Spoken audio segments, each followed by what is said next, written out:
Boobies, with their 5.9 feet wingspan, are the largest seabirds.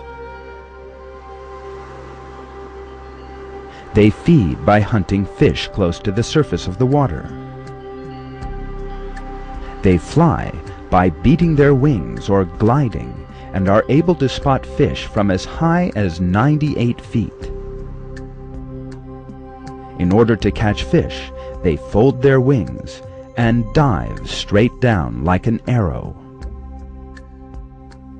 The bird's strong skull suffers no damage during such dives. Furthermore, the air sacs in its head absorb the shock from diving.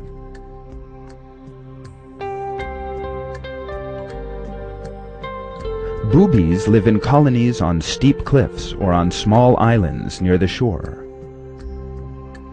Land-dwelling carnivores are unable to harm the young in such places.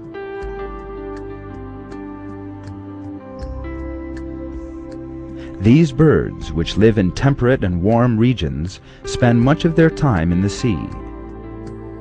They reproduce in colonies on shores or islands. Boobies build their nests on steep cliffs on Canada's eastern seaboard. These nests are very wide and range in height from 11 to 23 inches. The nests are constructed using plants, seaweed, feathers, and soil, mixed with a substance known as guano. The places where boobies build their nests are very noisy. Yet this bird is immediately able to locate its mate from among thousands of other birds after emitting a cry lasting just 1/10 of a second.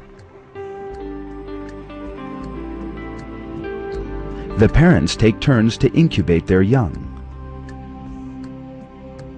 The bird that is to do this approaches the nest in a bow-legged fashion.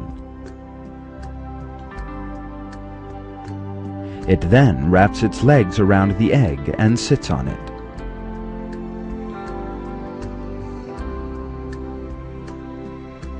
"43 to 44 days later, a small hole appears in the egg.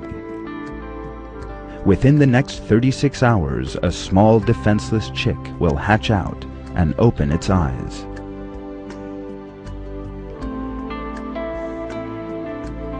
The chick grows rapidly in its first 10 days and is protected by its parents. The family help with feeding the chick. When the parents return to the nest with food, the chick immediately goes up to them and shakes its head. It is very hungry. It makes this clear by issuing an increasingly loud monotonic cry. It then receives food that has already been digested in its parents' stomachs. Until they reach a size capable of eating a whole fish, these baby birds are fed with this liquid mixture in their parents' stomachs.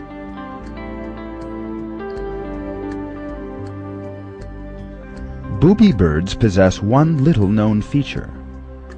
The places where these birds live were once used as lighthouses until the construction of lighthouses in the 20th century.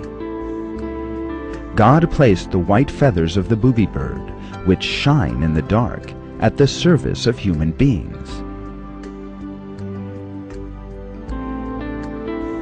At a time when technology was not far advanced, the presence of such a convenience was of course a great blessing from Almighty God.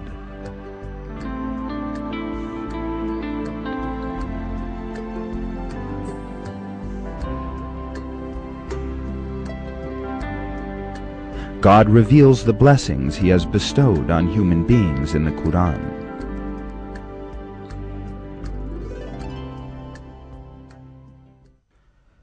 Don't you see that God has subjected to you everything in the heavens and earth, and has showered His blessings upon you, both outwardly and inwardly? Yet there are people who argue about God without knowledge or guidance or any illuminating book. He has made night and day subservient to you, and the sun and moon and stars all subject to his command. There are certainly signs in that for people who use their intellect. And also the things of varying colors he has created for you in the earth. There is certainly a sign in that for people who pay heed.